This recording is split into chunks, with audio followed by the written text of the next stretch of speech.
खंडेराव लक्षात असू द्या. होय राज. राजा हे काय? अहो स्वराज्यासाठी आपण रक्तच आणलं आणि या लोकांना याची काय बी किंमत नाही. राज तुम्ही फक्त आदेश द्या, याची हितच खांडोळी करतो. होय राजा.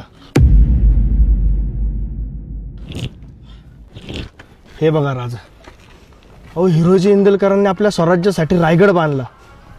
तुमच्याकडे काय मागितलं? एक पायरी. का? तर तुमच्या पायाची धूळ त्यांच्या नावाला लागावी. आणि याची लोक, तसा काय गड यांच्या बापाचा आहे. राज आपण पाचशाही बुडवलीत, कित्येक झुंजा केल्या, त्या अफजलला उभा फाडलात या रयतेसाठी, आणि त्या औरंगाच्या डोळ्यात डोळे घालून स्वराज्याची झळ दाखवलीत. ते हे असतं लोकांसाठी. सर्जेराव, खंडेराव, शांत व्हा. आऊसाहेब आम्हाला नेहमी सांगायच्या की जशी वाईट प्रवृत्तीची लोक असतात तशी चांगल्याही प्रवृत्तीची लोक असतात.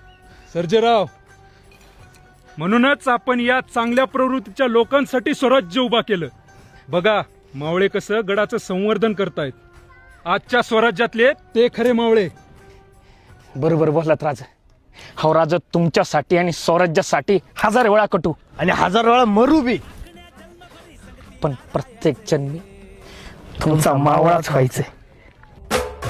देवाचं शिवरायाचं मावळ व्हायाचं, देवाचं शिवरायाचं